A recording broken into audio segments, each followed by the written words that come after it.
Local law enforcement students are getting crafty to help kids in need. We'll show you how they're making a difference. Need a little heat to keep you warm this winter? We'll tell you where to find some, and we'll show you what a few good men are wearing for a worthy cause.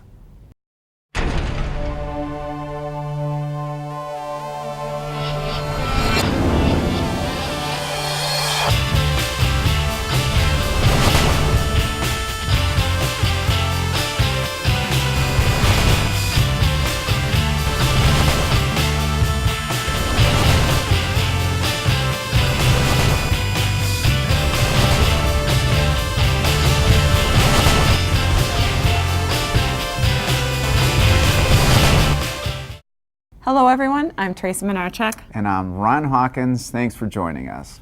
If you're wondering what to give this holiday season, here's an idea, and it won't cost you anything but a little time.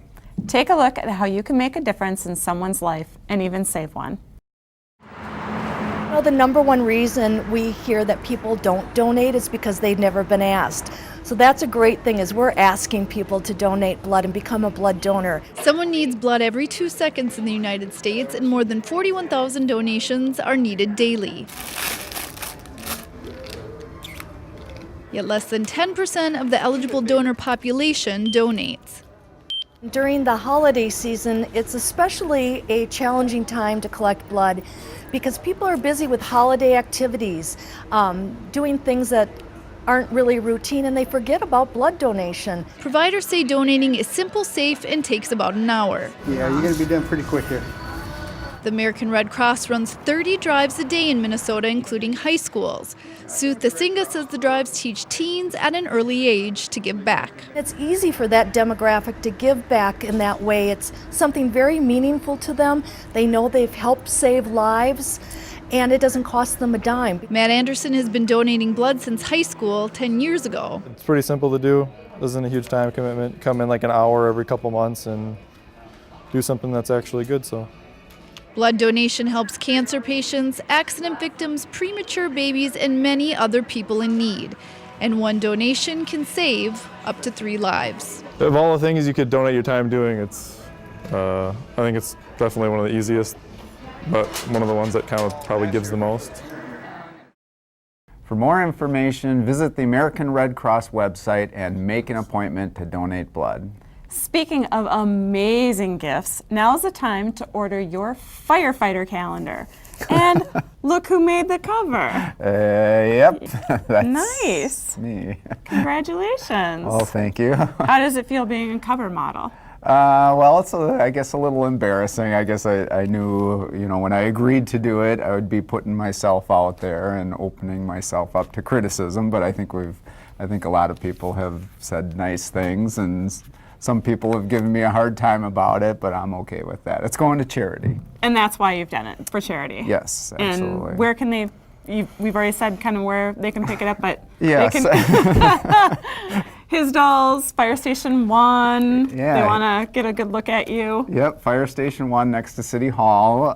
People can pick up a copy. And how much? They're $15. $15. Yep, or they can get them online also at firefighterspecialteams.org. All right, well, congratulations, Ron. Thank you. Some law enforcement students are stepping out of their wheelhouse to help kids in need. Take a look at what they're crafting.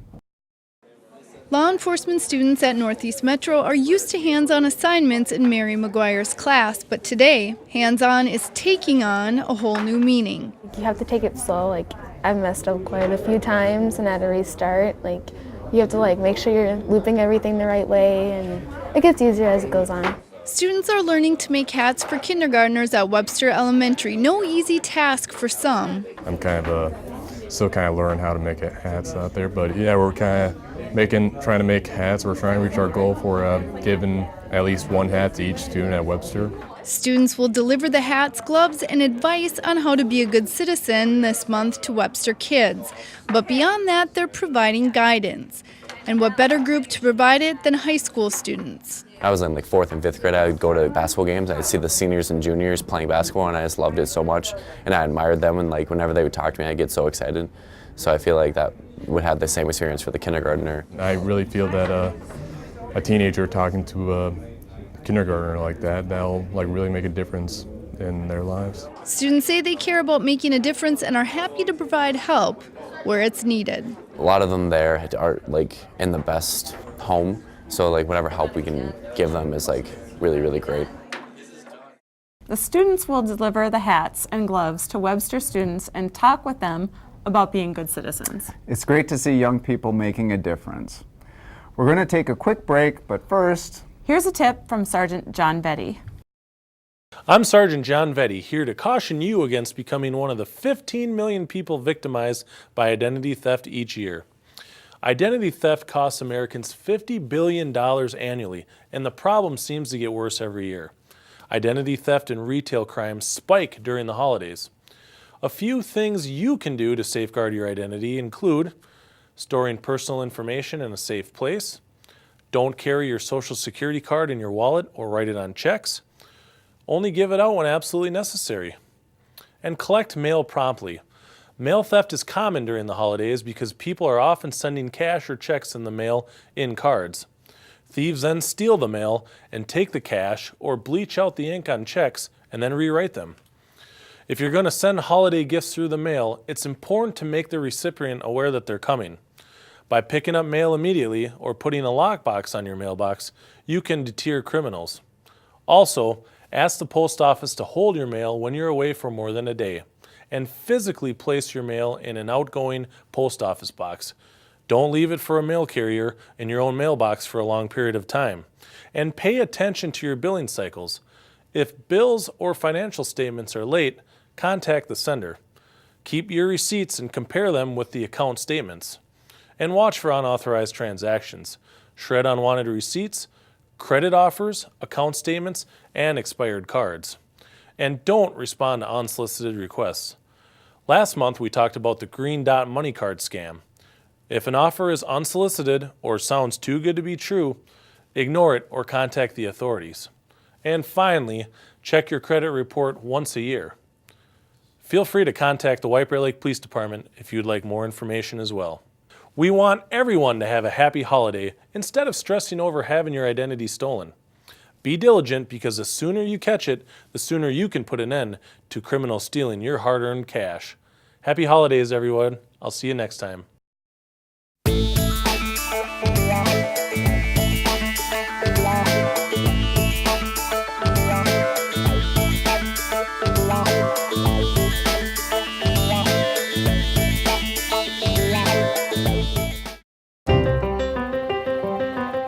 Hello everyone, I'm Paul Anderson, host of North St. Paul Notes on Channel 16. North St. Paul Notes is a monthly show that will keep you up to date on the news and events that are of interest to the residents of North St. Paul.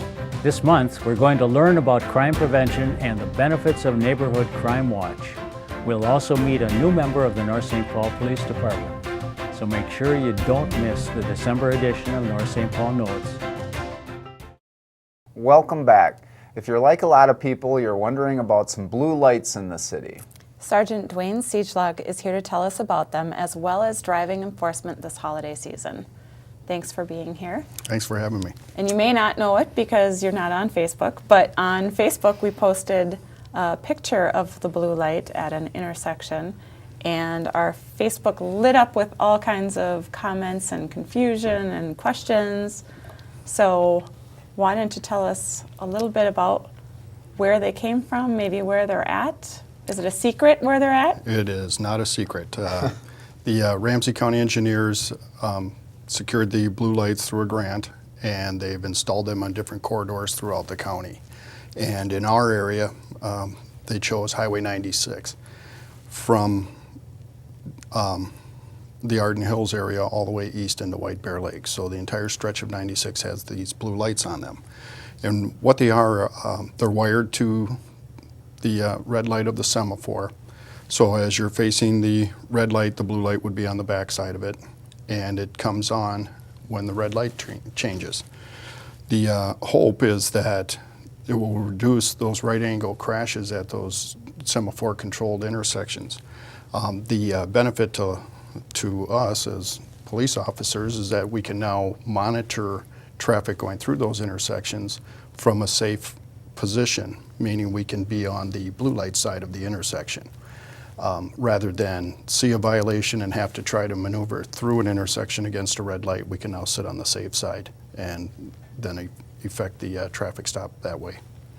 So I'm guessing it's probably, I know that they really haven't been up for too long here, just midsummer or so, or late summer? Late this summer, early in the fall, they were installed.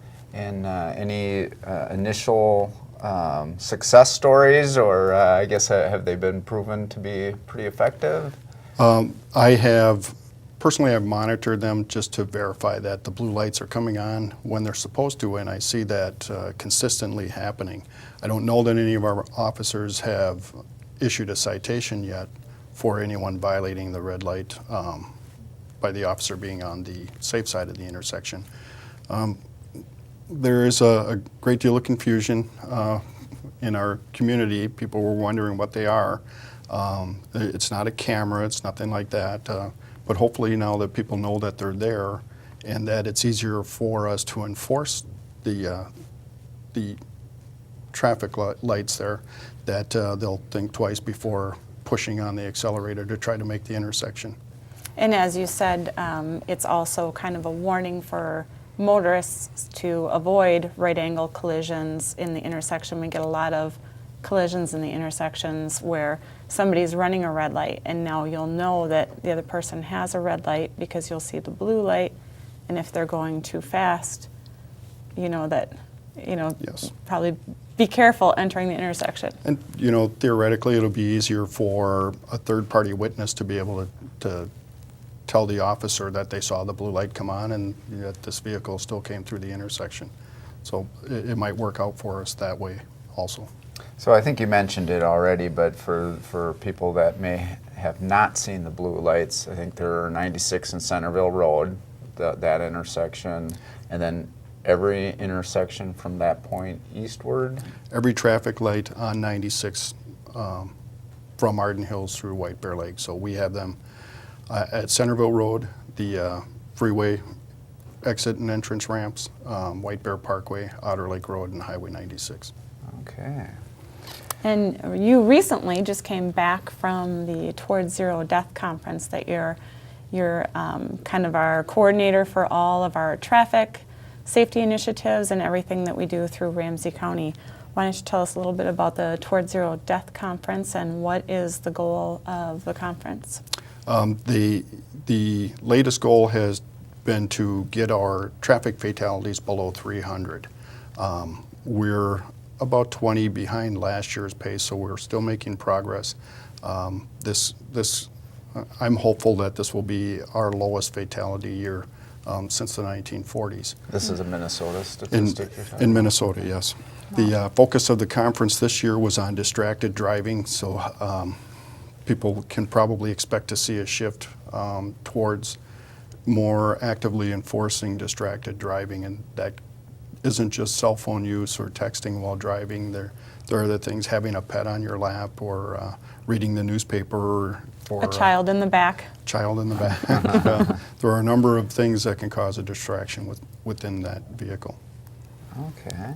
And how are we going to be handling impaired drivers locally here? Are we doing anything different for the holidays especially? Yep, there'll be a statewide enforcement on the weekends. So beginning this weekend, Friday and Saturday, you'll see extra patrols out looking for impaired drivers. Because it is the holiday party season, it'll be Thursday nights, Friday nights, and Saturday nights through the Christmas week.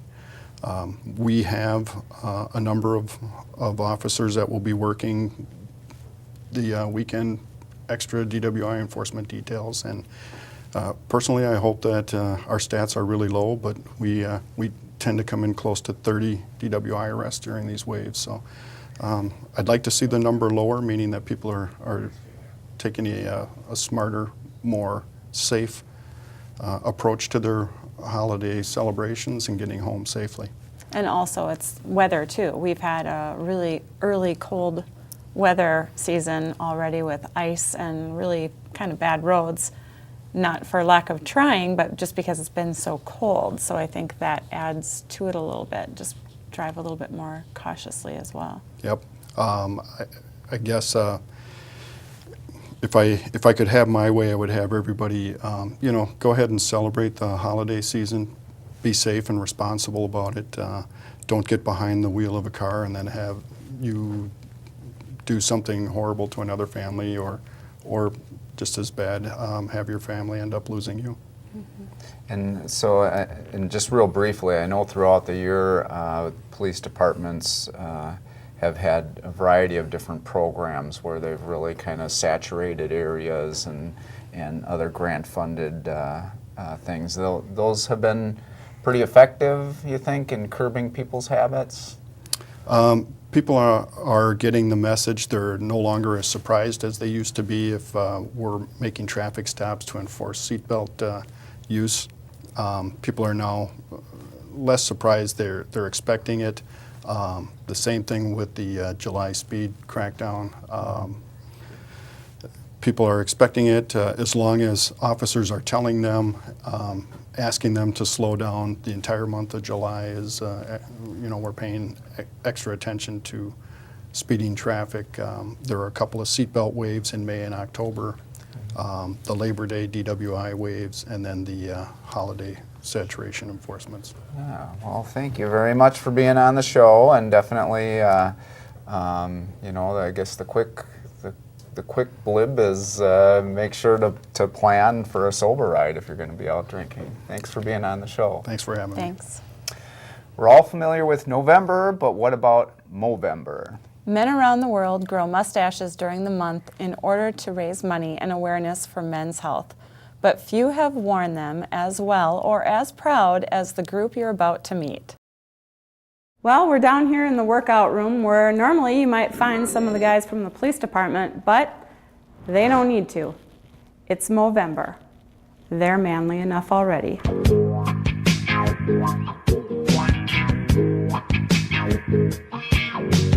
So I found Officer Ryan George. Officer George. Hello. Looking good. Thank you. Thank you. And what have you got going on?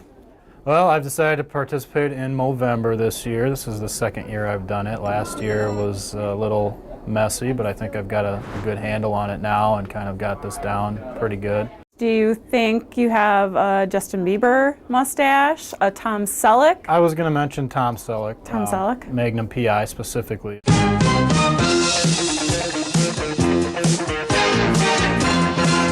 There was more mustaches back in the 70s and 80s. How do you feel about the mustache? There were a lot more back then, and it just seems like it was kind of a more peaceful time. People got along a lot better. I don't know if that's a direct correlation to mustaches, but if I ever did a master's thesis, that might be a topic I looked into. And now we're here with Dispatcher Hunter Schultz. And you're kind of the reason for the Mo around here. And that's kind of one of the nicknames that we have for whatever's going on up there. For the Movember? For the Movember. So whose would you compare yours to? Well, we've got a couple of local celebrities actually, and Sergeant Siedschlag has a great mustache, and so we're all trying to see who can pull off the Siedschlag mustache. Now we're here with Captain Hager in our newly repurposed equipment room. Burt Reynolds has a Facebook page just for the mustache, and he's got 4,000 likes for his mustache. Do you think that if because you're not on Facebook, but what if your mustache were on Facebook? Do you think that you could equal or come close? Well, interestingly enough, I know a lot of people say that I resemble Mr. Reynolds. Men usually touch their mustache 760 times a day. Really? Do you think that you're in that range, or? Yeah, I might beat that. I might. Really? Yeah, I mean, I'm on my best behavior because of the camera, but usually I'm I'm stroking it, a couple times a day, or a couple times an hour, excuse me. I stroke it to the east, and I stroke it to the west, and I stroke it to the woman that I love the best. I be stroking.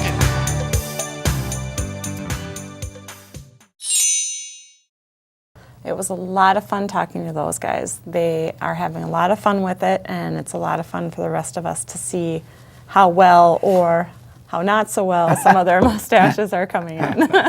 Well, it's a good group of people there, Yeah. and raising good money for a good cause. Yep, Men's Health. Yeah. Great job by them.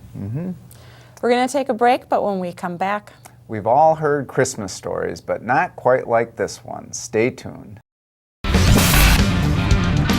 you know retail crime costs the United States $30 billion every year? Hello everyone, I'm Carrie Crotty.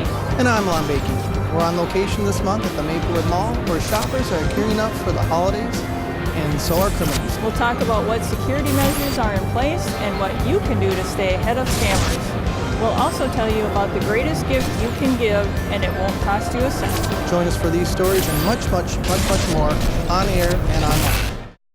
Welcome back. The holidays are hard for a lot of people, and with an early start to winter, many people's mental health may suffer. here are some ways to keep your holidays on track. The holidays are kind of that double-edged sword. It's a joyous occasion and there's a lot of, but the holidays also come with a lot of expectations. For some people, the holidays are a time of joy and togetherness. For others, the pressure to be perfect is overwhelming. In the process, their values underneath the holidays kind of get lost in the shuffle of all the things that they have to do, and it becomes very task-oriented instead of just enjoyment-oriented. Clinical psychologist Cindy Morey says 10% of the population suffers from holiday depression. By taking on too much, we miss out on what's important. People should ask themselves what matters most, what they can realistically accomplish, and let the rest go. I think the holidays bring in a lot of expectations too, where people have a lot of expectations for themselves and we think we can take everything on and do it ourselves. And we want it to go just perfect for ourselves, for our families, for our loved ones, and that pressure builds up in us. So some of it just being realistic in our expectations too, that, you know what, everything may not go perfect or exactly as planned. And being realistic and knowing that's life. The weather can exasperate the holiday blues. With shorter days, we're not getting enough sunlight to regulate our moods and sleep patterns.